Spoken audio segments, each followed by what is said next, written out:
capacidad de autoionización del agua. Es decir, el agua se separa, se autosepara en los iones que la componen. Además de eso, esta autoionización del agua permite además la ionización de distintas moléculas, moléculas de tipo iónicas, en solución acuosa. Entonces, tenemos moléculas de agua, ¿sí? Que, lo que les digo, puede autoionizarse y separarse en los iones en los que está formada.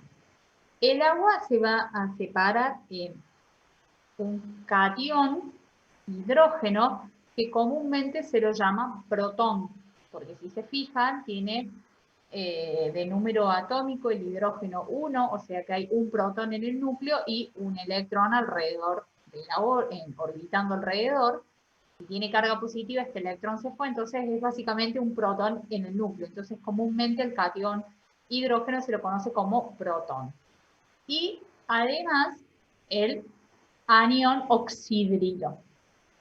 Esto es si fuese una molécula sola de agua y siempre nos vamos a referir al agua pura.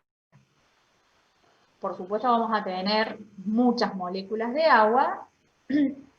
Entonces básicamente lo que ocurre es esto, es una de las moléculas de agua se ioniza, cede un protón, ¿sí? Que lo acepta otra molécula de agua. Entonces, esto mismo, esto es un protón, es lo mismo que esto, solo que lo absorbe una de las moléculas de agua.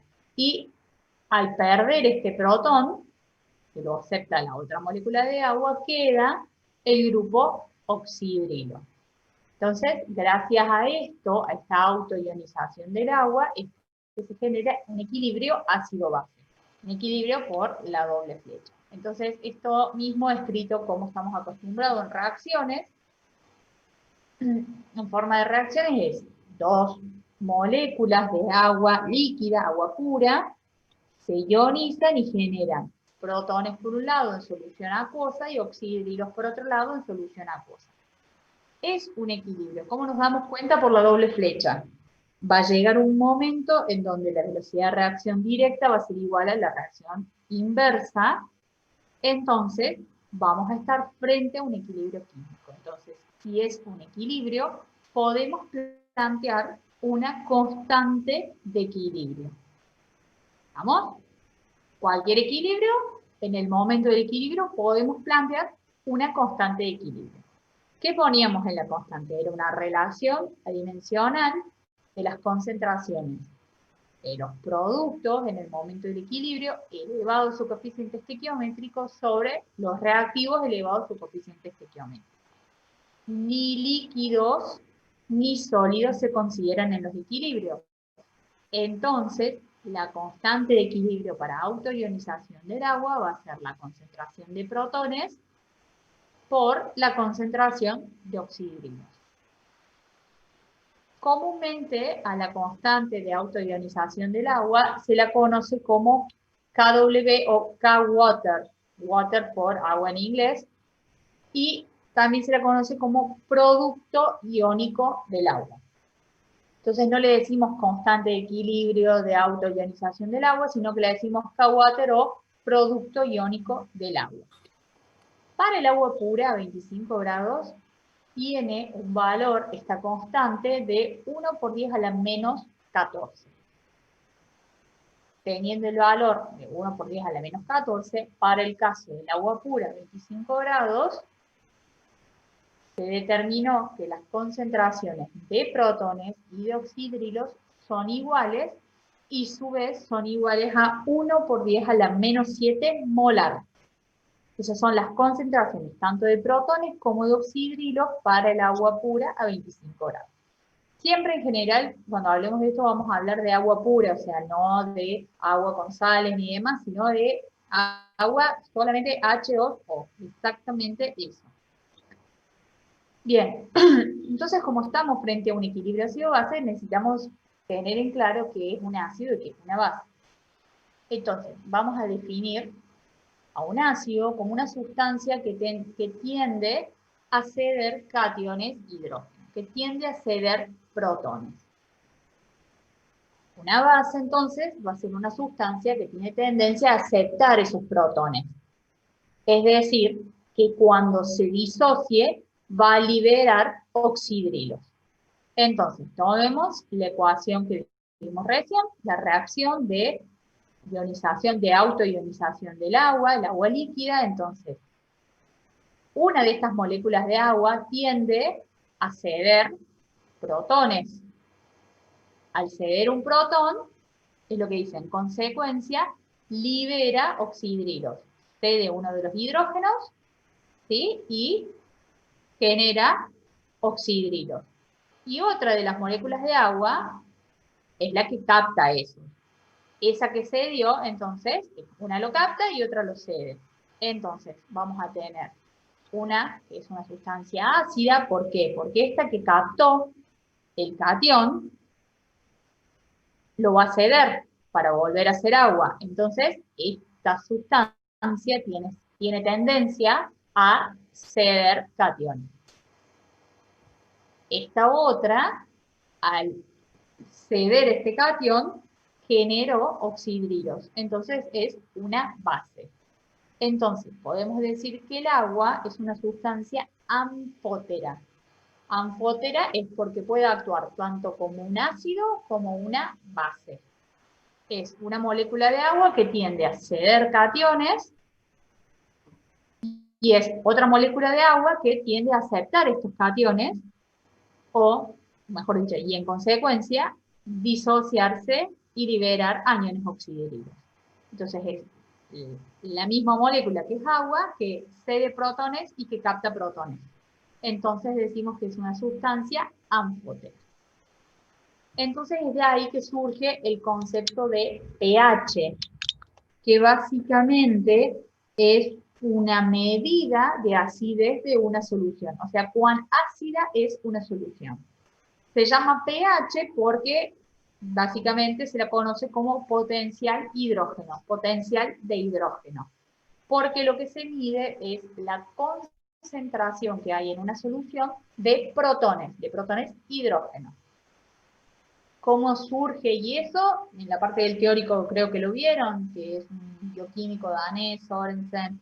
¿Cómo surge? No nos interesa, lo que hay que entender es que existe una fórmula para poder determinar la acidez de una solución. Entonces, el pH, de escala de acidez, está dada por el menos logaritmo en base 10, acuérdense que este log es en base 10, de la concentración de protones. Por eso es que se llama pH, potencial del hidrógeno.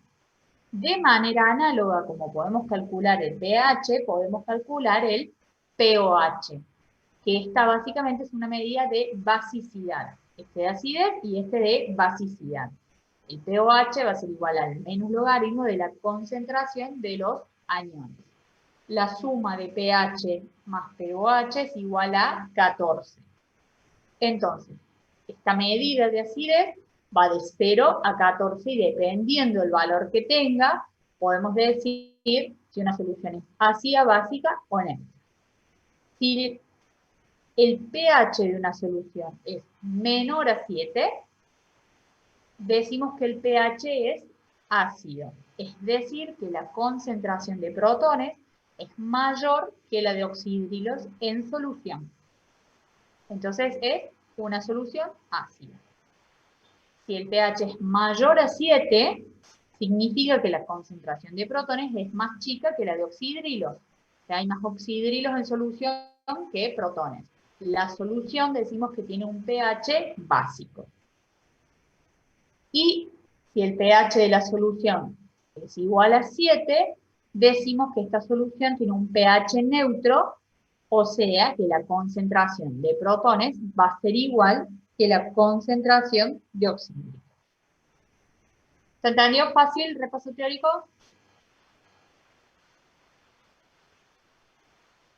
Bien, claro. Sí, Bien.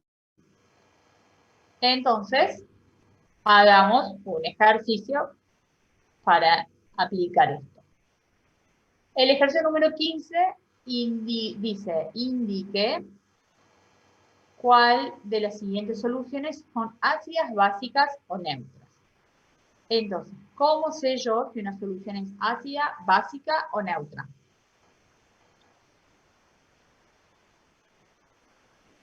Por el pH. Por el pH, exactamente. No meto el dedo y me fijo si se me quema, si se me carcome y demás. La forma de saber si algo es ácido, básico o neutro es determinando el pH. Estamos muy acostumbrados a escala de pH, no de pOH, o sea, escala de acidez, no de basicidad. Así que, bien, midiendo entonces el pH, podemos saber si una solución es ácida, básica o neutra. Entonces, tomamos el primero que nos dice que la solución tiene una concentración 0,62 molar de hidróxido de sodio. Entonces, lo primero que vamos a hacer, vamos a poner la sustancia que está en solución, el soluto. Dijimos que este equilibrio se genera gracias a la autoionización del agua y que permite que otros compuestos se disocien. Entonces, lo primero que vamos a hacer para este tipo de ejercicios es disociar este compuesto. O sea, vamos a ionizarlo. ¿Por qué se ioniza? Porque también se ioniza el agua y permite que este compuesto se disocie. Entonces, ionizamos el compuesto. ¿Cómo sabemos cómo lo ionizamos? Con formación de compuestos.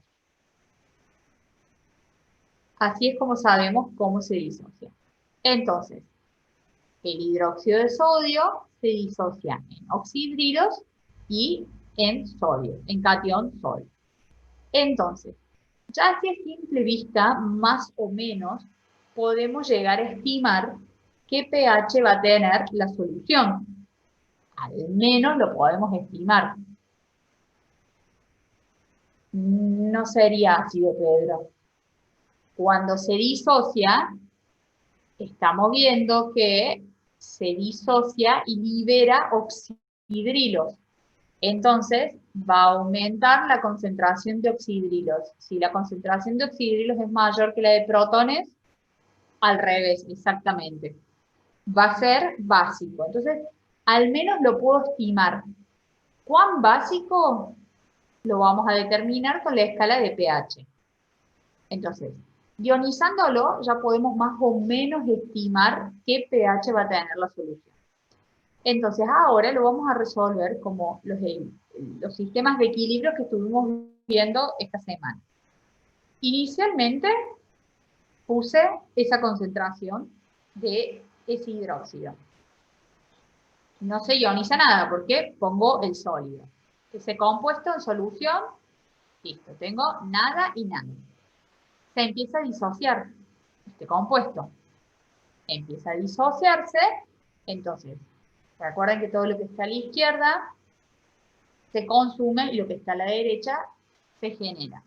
Entonces, se empieza a consumir este, a disociar este y a generarse los iones correspondientes. Vamos a aclarar una cosa, todos los compuestos que vamos a usar para determinar pH son de tipo ácidos o bases fuertes. Todo lo que sea ácido o bases fuertes se disocia completamente. Al momento del equilibrio está completamente disociado. ¿Qué quiere decir esto? Que de esto no queda nada. O sea, yo lo pongo, preparo la solución, se disocia y de este compuesto no queda nada. Queda todo, absolutamente todo disociado. ¿Por qué? Porque es un ácido o una base fuerte. Siempre vamos a trabajar con ácidos y bases fuertes, al menos en química general. Después probablemente en otras químicas lo vean. Hay ácidos y bases débiles que no se disocian completamente. Pero en este caso vamos a ver siempre ácidos y bases fuertes. Entonces, habiendo dicho esto, en el momento del equilibrio del hidróxido no voy a tener nada. ¿Por qué? Porque se disoció completamente. De tanto el anión como el catión, no sé cuánto voy a tener X. Entonces, de acá puedo calcular el valor de X, como hacíamos en los ejercicios de la semana pasada. sabiendo que 0, o sea, en el momento del equilibrio no quedó nada, es igual a lo que puse inicialmente menos todo lo que se disoció. Averiguamos el valor de X y lo podemos reemplazar. Entonces, en el momento del equilibrio, la concentración de oxidrilos, en este caso, que es la que nos interesa, va a ser igual a la concentración inicial del ácido o la base que haya puesto. Siempre va a ser así, porque siempre vamos a trabajar con ácidos y bases fuertes. Ahora lo escribimos el paso a paso, después ya no haría falta. Con esta concentración ya sabemos que en este caso es la concentración de los oxidrilos. Hago este paso a paso para que se entienda. Entonces, ya tenemos la concentración de los oxidrilos. Por lo tanto, vamos a poder calcular el pOH, no el pH, porque tengo la concentración de oxidrilos, porque cuando disocié este compuesto, ionicé este compuesto, se generaron oxidrilos. Entonces, calculamos el pOH, reemplazamos, ¿sí?, menos logaritmo de 0,62, que es la concentración de oxidrilos en el momento del equilibrio. Esto a mí me quedó igual a 0,207. Entonces, tenemos el pOH, sabiendo que 14 es igual al pH más el pOH, reemplazamos, despejamos, este que está sumando pasa restando, le pongo prolijito, y podemos calcular el pH. El pH a mí me dio 13,79, o sea que está por encima de 7, muy por encima de 7, prácticamente en el borde superior, prácticamente 14, con lo cual la solución corroboramos de que es básica. O sea, ya podíamos estimar que era básica. ¿Cuán básica? Bueno, con un pH de 13,17. ¿Se entendió? ¿Fácil? ¿No fácil? Bien. Vamos entonces al ejercicio número 2. La parte número 2 de este ejercicio. Nos da que es una solución de ácido clorhídrico, le decimos ácido clorhídrico, no cloruro de hidrógeno, porque está en solución acuosa. Está en solución acuosa es ácido clorhídrico, si no era cloruro de hidrógeno. Entonces, tenemos el ácido clorhídrico, lo primero que vamos a hacer va a ser ionizarlo para saber, o para al menos estimar qué pH va a tener. Cuando se ionice este compuesto, se va a ionizar en un cloruro, en un anión cloruro y en un catión hidrógeno, en un protón. Entonces, ya al menos podríamos estimar cómo va a ser el pH, ácido básico o neutro.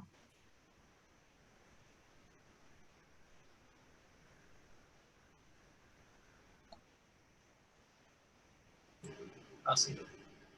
Ácido, exactamente. Ácido, sí. Muy bien, Pedro, muy bien.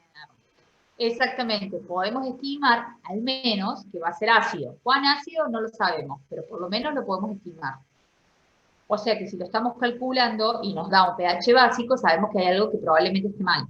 Entonces, también es una ayuda eso. Entonces, hacemos el mismo procedimiento. Ponemos la concentración inicial, sabemos que al inicio no hay ni protones ni aniones porque tengo ese compuesto. Transcurre la reacción, empieza a disolverse, a ionizarse, se ioniza este y se generan tanto de X, tanto de los protones como del cloruro. Nuevamente, esto es un ácido fuerte.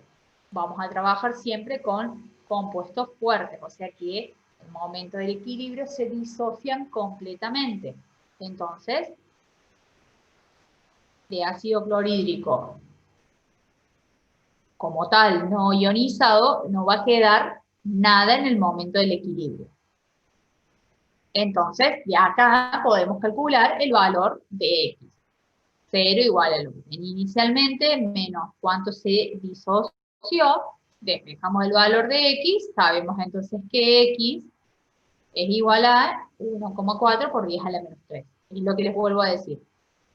Esto al final del día no haría falta hacerlo porque como siempre vamos a trabajar con ácidos o bases fuertes, la concentración final de los iones correspondientes va a ser igual a la concentración inicial, al dato que me dé. Lo vuelvo a poner simplemente para que se entienda de dónde sale o por qué es el mismo valor.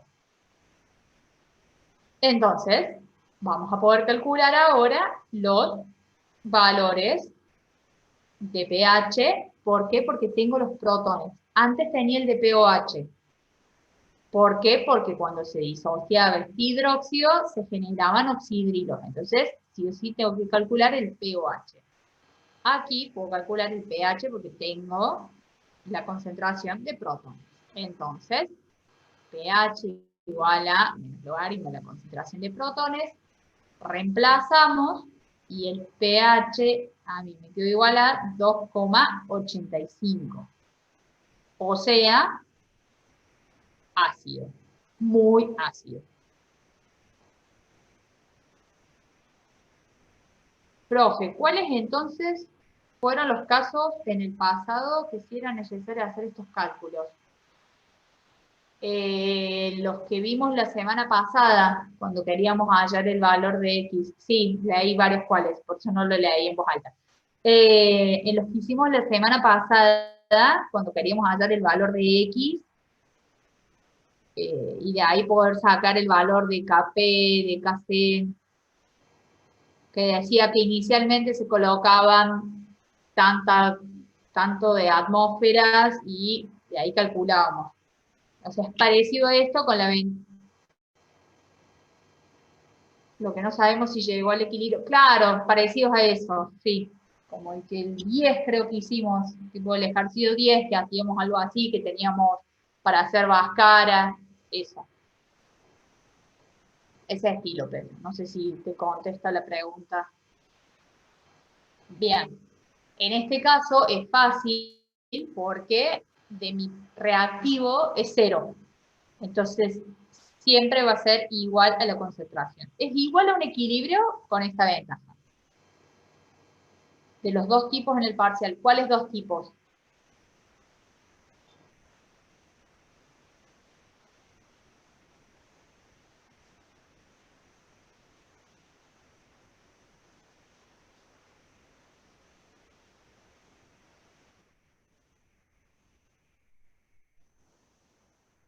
Ionizamos, sí.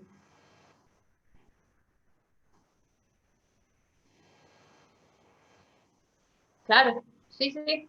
Siempre así. Bien, Pedro, cuando no sé cuáles de los dos tipos va a haber en el parcial, no entiendo la pregunta, ¿cuáles serían los dos tipos? Y de los que estamos haciendo ahora. Ah, sí, sí, seguro. Olvídate, pH tomo siempre. Fija que tomo. No haría falta hacer esto, porque como son fuertes, ya sabemos que la concentración de protones es igual a esta concentración inicial que yo te doy de la sustancia. De los otros, tipo el ejercicio 10, que se colocan inicialmente, ¿cuánto hay en el equilibrio? Seguro. Si eso tomo siempre. Los que recursaron te lo pueden decir, los tomo siempre.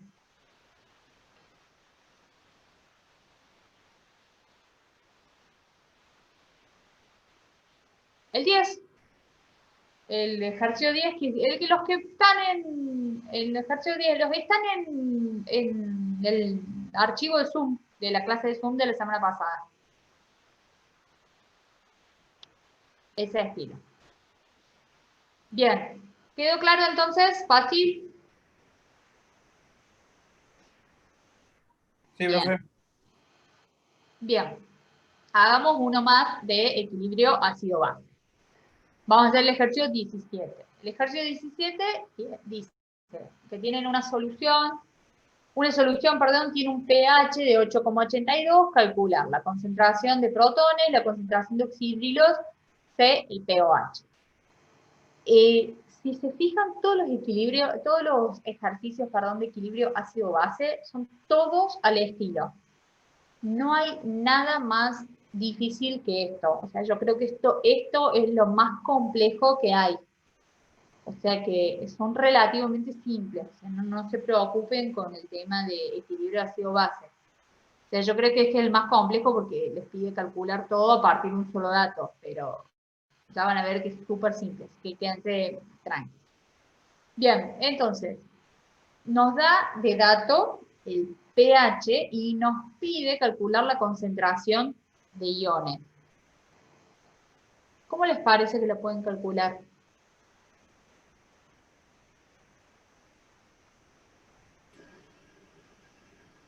Con la misma fórmula, pero despejando la concentración. Fuerte, Nicolás, que se escuchó cortado. Con la misma fórmula, pero despejando la concentración, usando antilogaritmo. Perfecto, exactamente. Sabiendo que pH es igual a menos logaritmo de la concentración de protones, me está pidiendo la concentración de protones, me da el dato del pH, o sea, básicamente lo que tengo que hacer es despejar la concentración de protones. Exactamente. Que yo creo que esto que vamos a hacer es lo más complicado de equilibrio ácido-base, que es despejar. O sea, ni siquiera es química, es matemática. Lo más complicado. Y vamos a hacerlo paso a paso para que no queden dudas. Este menos que está multiplicando, recuerden que es menos logaritmo de la concentración, acá es como si hubiese un menos 1 por logaritmo. Entonces, este menos que está multiplicando va a pasar dividiendo. Puede pasar al numerador o al denominador, no a ambos. En este caso, opté por ponerlo en el numerador, que es donde tengo pH, para que no poner el sobre 1. Entonces, este que está multiplicando pasó dividiendo, cambia el signo. El logaritmo, este logaritmo es logaritmo en base 10, no es logaritmo natural o neperiano, que era el E. Este logaritmo, la base de este logaritmo es un 10.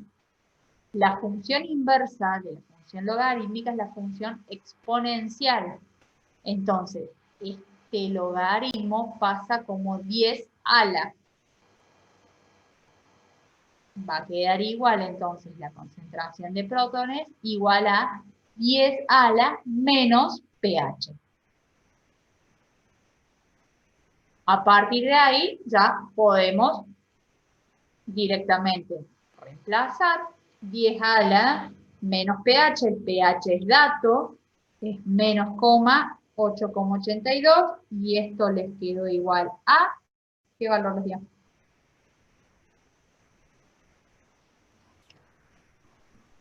1,51 por 10 a la menos 9. Perfecto. 1,5 le puse yo por 10 a la menos 9 molar. Es concentración, recuerden que hay que ponerle unidades, las unidades con las que trabajamos siempre es molaridad. Vamos entonces a la parte B que me pide la concentración de oxidrilo.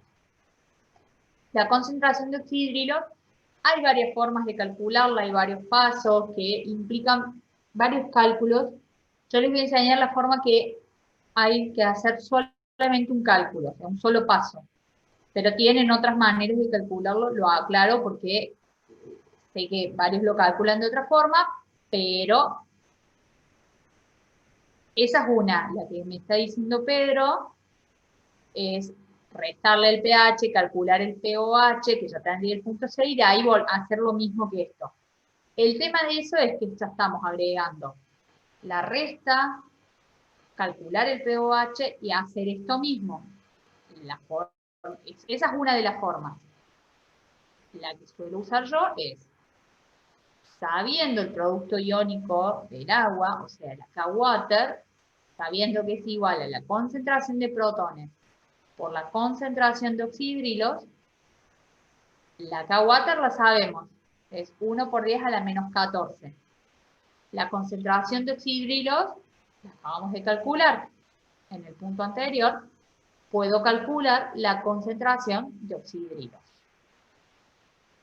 Entonces, esto que está multiplicando pasa dividiendo y calculamos directamente la concentración de oxidrilos sin tener que hacer un cálculo previo. ¿Se puede calcular de la forma que dice Pedro? Sí, sí se puede. Es otro camino. Trato yo siempre de usar este porque es un solo cálculo. ¿Pero se puede? Sí, sí se puede, no hay ningún problema. Deberíamos de llegar a lo mismo que qué valor les dio.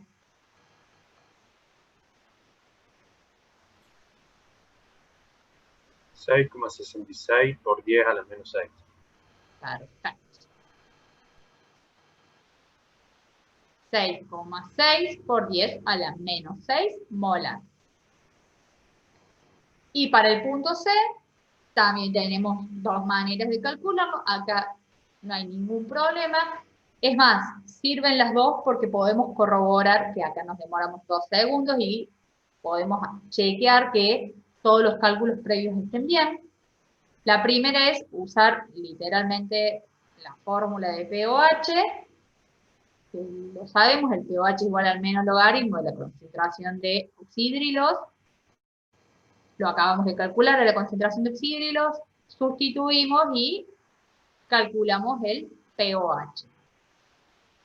La otra manera, ¿cómo puede ser? Al 14 restarle pH. Perfecto.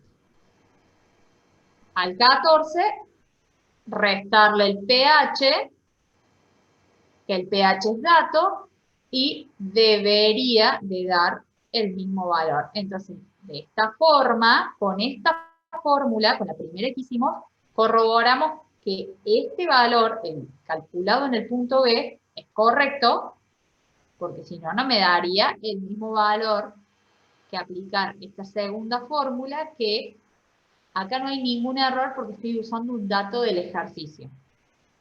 Entonces, fíjense que nos demoramos nada y tenemos dos maneras. Una, corroboro los resultados previos y con esto corroboro que esté todo bien.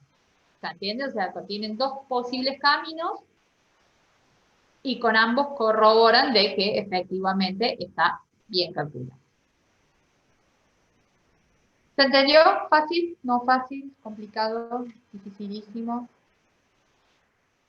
Fácil pH. Esto es todo. Creo que esto es lo más complejo posta de pH. Esto de tener que calcular esto, todo esto. El resto son todos iguales. Con esto que vimos, al menos hasta el ejercicio 19, completos pueden hacerlo sin ningún problema. Bien, seguimos entonces. ¿No hay ninguna duda? ¿Algo? Bien, seguimos entonces con el último de los equilibrios que vamos a ver. Y este tipo de equilibrio básicamente implica la solubilidad y la precipitación de las distintas sustancias. Nos vamos a referir a la solubilidad como la capacidad que tiene una sustancia de disolverse en un solvente. ¿Qué solvente? Agua. Por excelencia, vamos siempre a trabajar con agua. Entonces, la solubilidad es eso, es la capacidad que tiene un compuesto iónico en ionizarse cuando se coloca o se pone en contacto con un solvente. Entonces, disolverse es básicamente separarse en los iones que la componen cuando lo pongo en contacto con un solvente. Y es un equilibrio. Uno pone este sólido iónico, este compuesto iónico, en contacto con un solvente y va a llegar un momento en donde la velocidad de reacción directa igual al inverso, o sea, son reacciones de tipo reversibles y va a existir un equilibrio. Tomemos, por ejemplo, el cloro de plata, que en contacto con el agua, el solvente universal es un compuesto iónico, en contacto con el solvente se ioniza, se solubiliza, se disuelve. ¿Cómo se disuelve? En su respectivo catión y su respectivo anión. Es un equilibrio Es una reacción de tipo reversible y es un equilibrio. Entonces, como es un equilibrio, podemos plantear la constante de equilibrio con la diferencia que la vamos a llamar constante de solubilidad.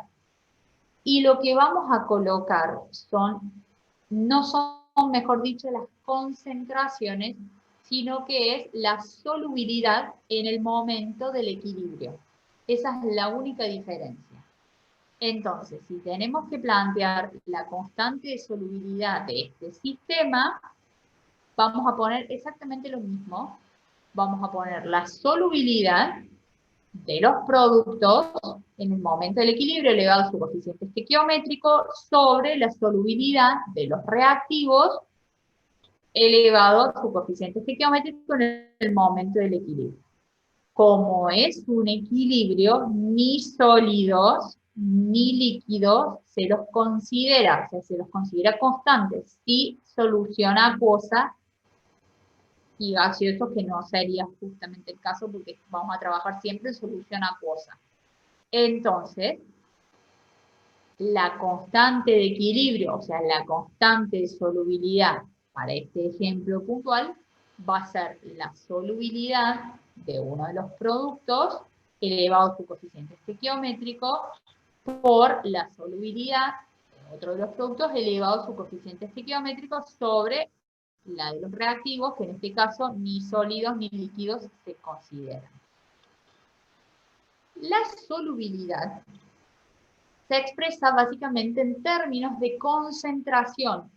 ¿Por qué? Porque la solubilidad son los moles de soluto disueltos por litro de solución saturada. Ya vamos a ver, ahora vamos a ver lo que es una solución saturada. Pero básicamente la solubilidad es como si fuese una concentración, porque son moles por litro de solución, con la diferencia que son los moles que hay disueltos, o sea, ionizado por litro de solución saturada. El valor de KPS nos indica cuán soluble es un compuesto iónico en un solvente que generalmente es agua. Recuerden que agua, salvo que se indique lo contrario. Mientras más grande el valor de KPS, más soluble es un compuesto en agua. Los valores de KPS de tabla, si se fijan, en la página 127 tienen los diferentes valores de la constante de solubilidad de distintas especies. Entonces, podemos tener el dato, o que puede pasar que nos den la solubilidad del compuesto y a partir de eso calcular el valor de KPS. Pero básicamente KPS lo que nos dice es cuán soluble es un compuesto iónico en agua. Pueden darse tres situaciones según las distintas solubilidades en un determinado momento. Al igual que calculamos el cociente de reacción, acá lo que se calcula es el producto iónico, o sea, ponemos a disolver, en un momento mido la solubilidad, o sea, las concentraciones, cuánto hay disuelto, y pueden darse tres situaciones. Que Q, que este producto iónico, sea más chico que KPS, KPS, recuerden, de tabla. Si sucede esto, básicamente estamos frente a una solución insaturada. O sea, que puedo seguir agregándole este compuesto iónico y se va a disolver, se va a ionizar. O sea, le puedo seguir agregando compuestos. Si Q, este producto iónico, es igual a KPS, estamos frente a una solución saturada, que es en el momento que medimos la solubilidad. La solución saturada básicamente no admite ni una partícula más de compuesto iónico. O sea, está literalmente al máximo de su solubilidad. Porque si no, pasa esta situación donde el producto iónico, este Q, es mayor que KPS, entonces estamos frente a una solución sobresaturada. O sea, precipita sólido, precipita el soluto, o sea, no se disuelve. Entonces, la solubilidad la calculamos en esta situación, en la de solución saturada, o sea, donde estoy al máximo posible de solubilidad, al máximo posible de moles disueltos por litro de solución. ¿Fácil? ¿Se entendió? ¿Repasó rápido?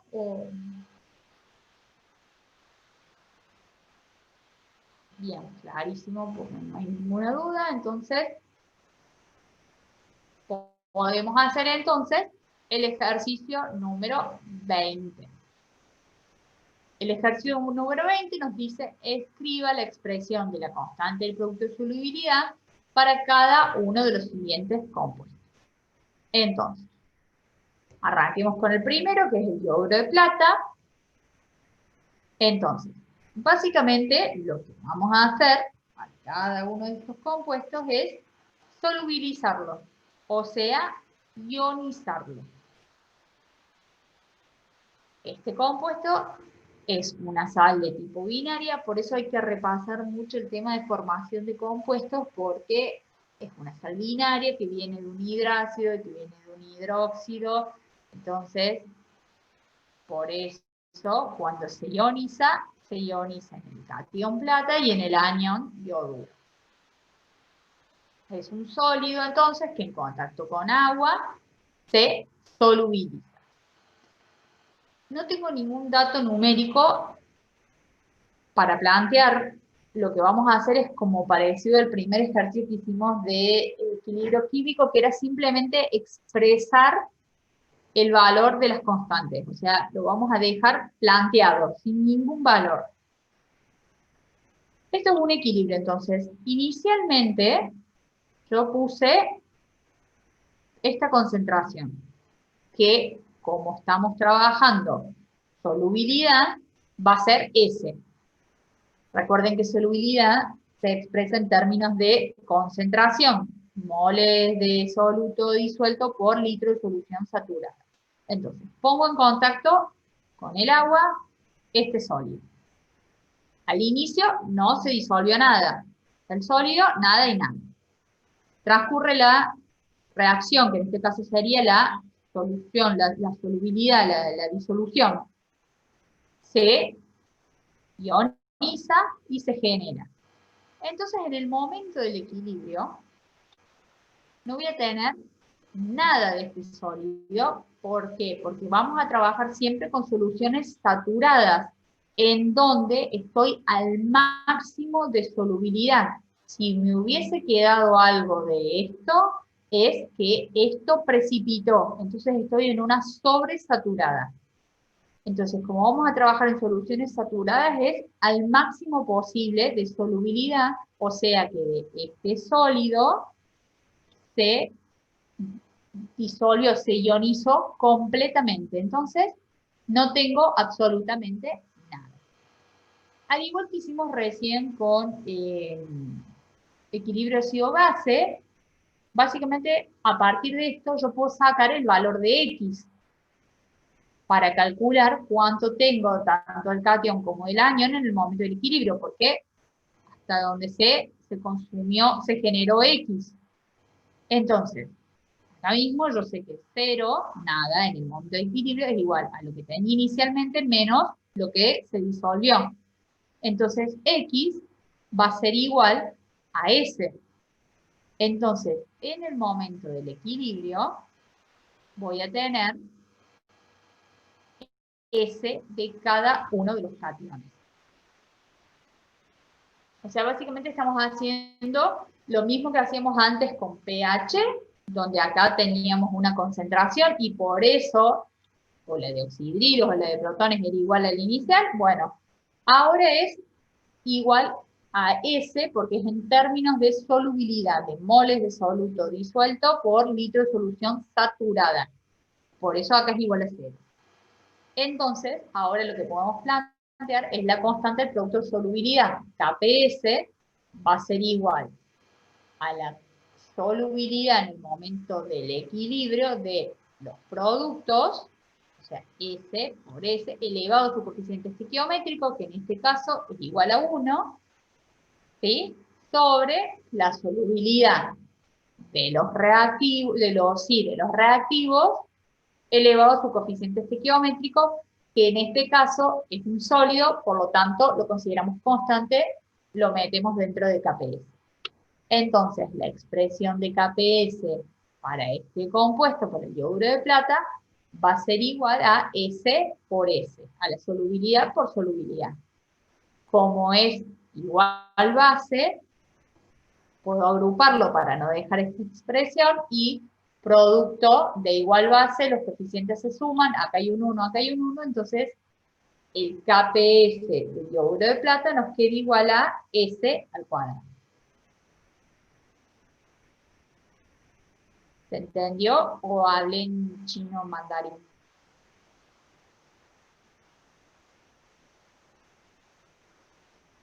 Bien.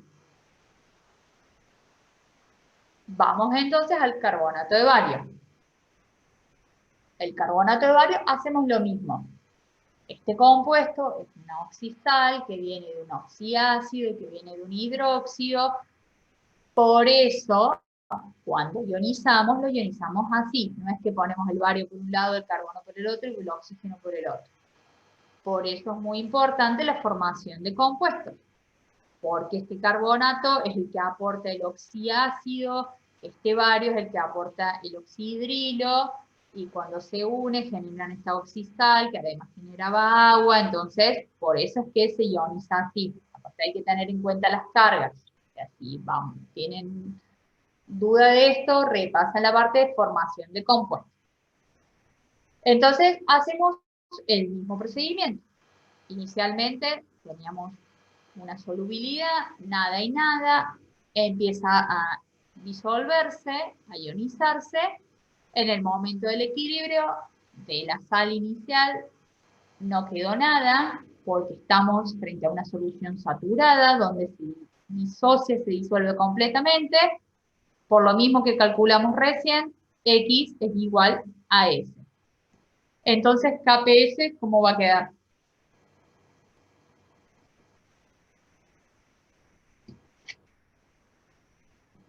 Al cuadrado, perfecto. S al cuadrado, igual que la expresión anterior. S al cuadrado.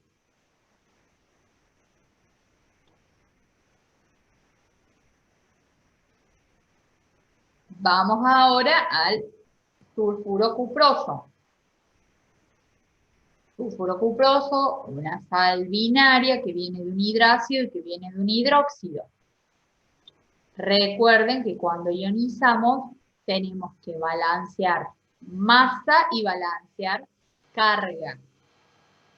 Entonces, se disocia en el catión cuproso, está con el estado más chico, el cobre tiene 1 y 2, está con el estado de oxidación más chico, por eso es cuproso, y el sulfuro porque viene de un hidrácido, que es el ácido sulfídrico, o del sulfuro de hidrógeno.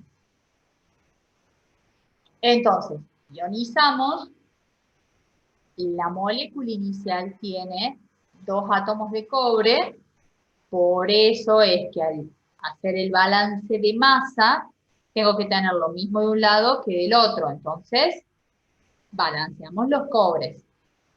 Aparte de eso, tengo que tener la misma carga de un lado que del otro, por eso tengo 2 cargas positivas que con 2 negativas se neutralizan, y de este lado no tengo cargas.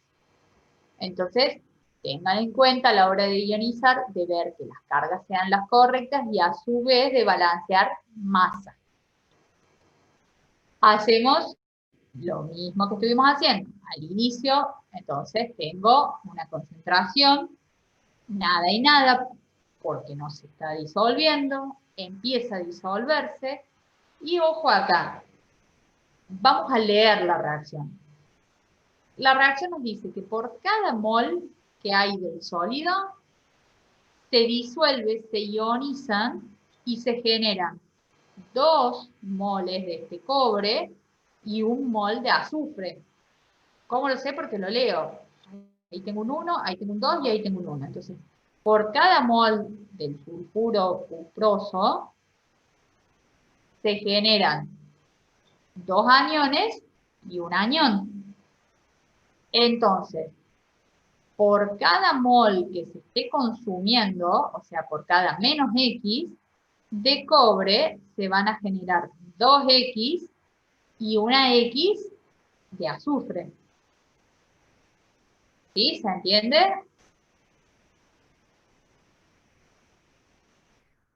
Bien. Por las dudas, para que no me pregunten después, ¿por dónde sale ese 2? Leer y balancear la ecuación. O sea, yo sé que por cada un mol de sólido se generan 2 y 1. Bueno, por cada mol que se consuma se van a generar 2 y 1.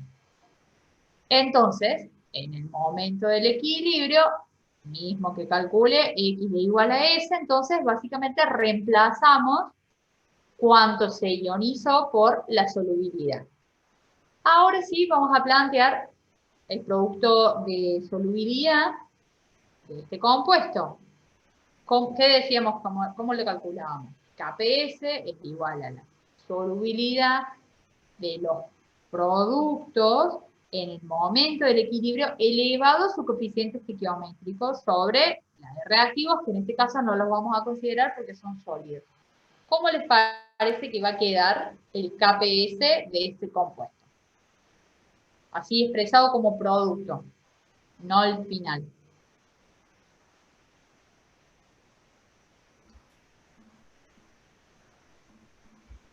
2 por S, eso al cuadrado, por S. Perfecto. El KPS va a ser la solubilidad del catión cobre en el momento del equilibrio, que es 2S, elevado a su coeficiente estequiométrico, que es 2, por la solubilidad del otro producto, que es el año sulfuro, la solubilidad en el momento del equilibrio, que es S, elevado a su coeficiente estequiométrico, que es 1. Perfecto. Ahora podemos agrupar las variables dependientes, o sea, S. Recuerden que la potencia es distributiva respecto al producto, entonces esto quedaría 2 al cuadrado, S al cuadrado, producto de igual base, los coeficientes se suman, esto nos queda igual entonces a 4S al cubo.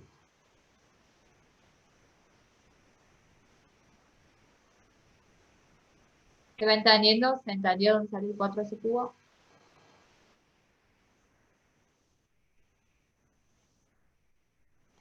Esta parte.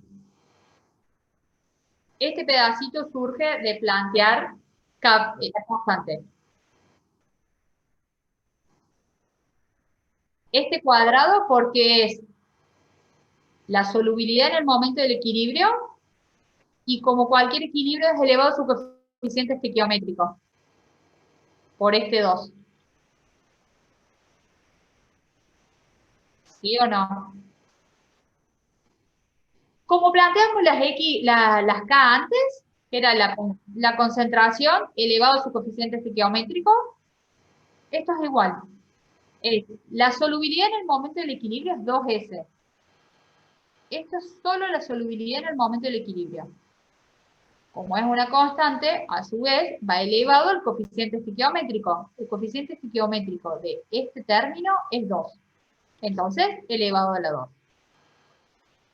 Para el caso del sulfuro, la solubilidad en el momento del equilibrio es S, elevado a su coeficiente estequiométrico. Tiene un 1 ahí, entonces a la 1. Bien. Hagamos entonces el fosfato de calcio. El fosfato de calcio viene del ácido fosfórico, que reacciona con hidróxido de calcio para formar el oxisal, por eso cuando se ioniza de la siguiente manera. El fosfato por un lado, el calcio por el otro. Si se fijan en la molécula, tienen 3 átomos de calcio, por eso ese 3.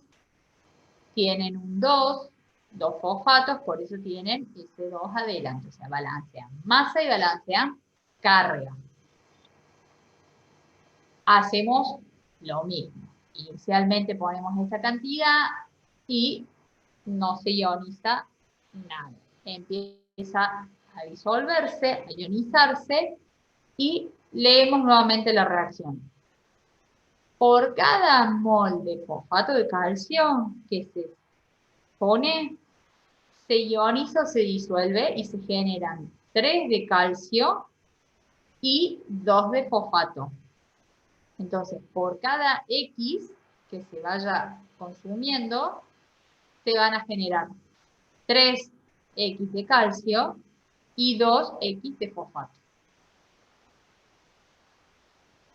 ¿Por qué lo sé? Porque lo estoy leyendo la reacción. Por cada mol se generan 3 y se generan 2. Bueno, por cada mol se generan 3 y se generan 2. Por cada mol que se consume, por eso el menos, se generan 3 y se generan 2. Entonces, haciendo lo mismo que calculábamos que S es igual a X, reemplazamos en el momento del equilibrio y planteamos KPS. ¿Cómo les parece que va a quedar? Y va a quedar 3S al cubo por 2S y eso al cuadrado. Perfecto.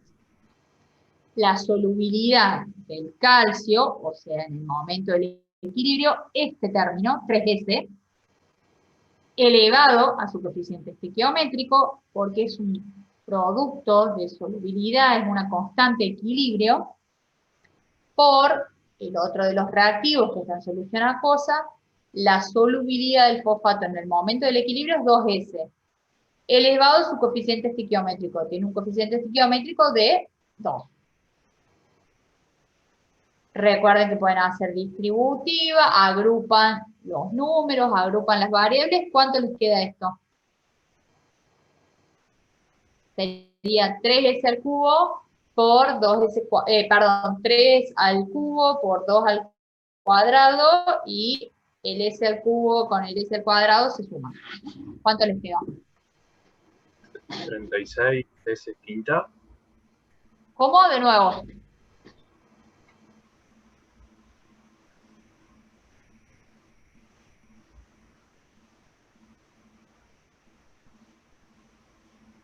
¿108 S quinta? Ahí está. 108 S a la quinta. Perfecto, Martina, Hernani, no sé quién más lo dijo. Me paso. Exactamente. Es 3 al cubo por 2 al cuadrado, nos da 108, y S al cubo por S al cuadrado, los coeficientes se suman, las bases son las mismas, los coeficientes se suman, 3 más 2, S a la quinta. Entonces, eso básicamente son las expresiones del producto de solubilidad de diferentes sales. Las más comunes de este tipo, de las 3 primeras, estas son bastante más complejas. Han salido alguna vez, pero les digo simplemente como para que tengan una idea y para que sepan de qué existen. ¿Se entendió más o menos fácil? No tan fácil, venimos bien.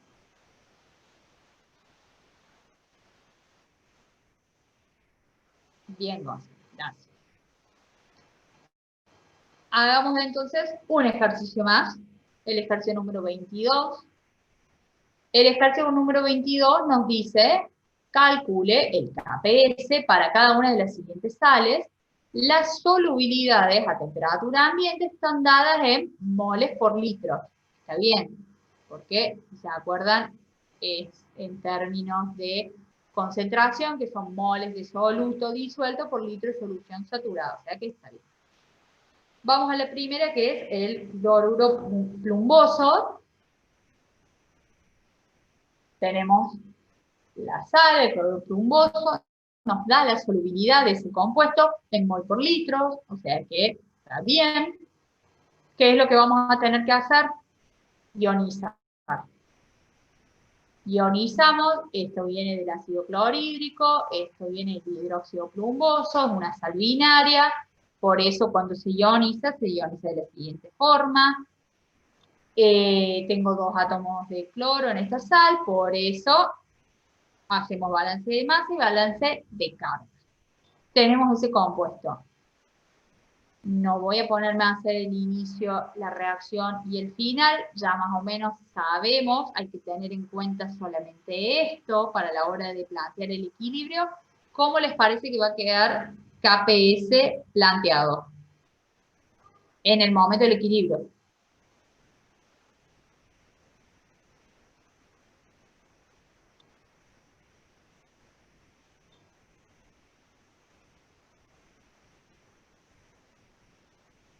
S, 2S al cuadrado. Perfecto, Martina. S por 2S cuadrado. Perfecto, Pedro. Me da la parte que sigue, que es 4S al cubo. Perfecto. Entonces, lo que tengo que hacer ahora es directamente reemplazar, porque ya me da como dato el valor de S y lo que me está pidiendo es KPS, a pesar de que lo tengo en tabla, pero me está dando ahora la solubilidad. No me está pidiendo, no me está dando el dato este, sino que lo está pidiendo calcular. Entonces lo que hacemos entonces, reemplazamos la solubilidad directamente en la expresión de KPS y el KPS les dio ¿cuánto?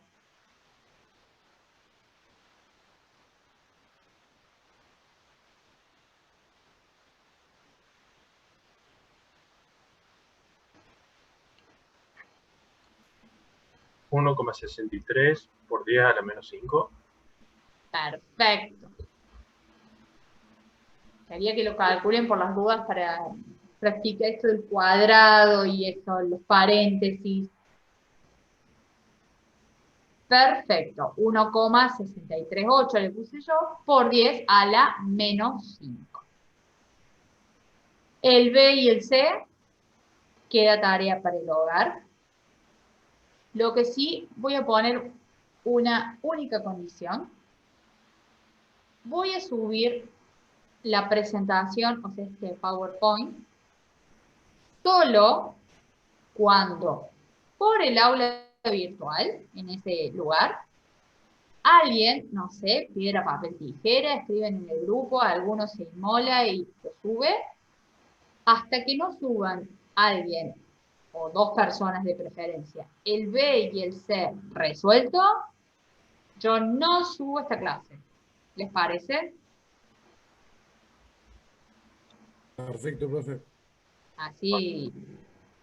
Así por lo menos probamos a hacer los ejercicios. O sea que hasta que alguien no suba el B y el C del ejercicio 22, no subo esta clase.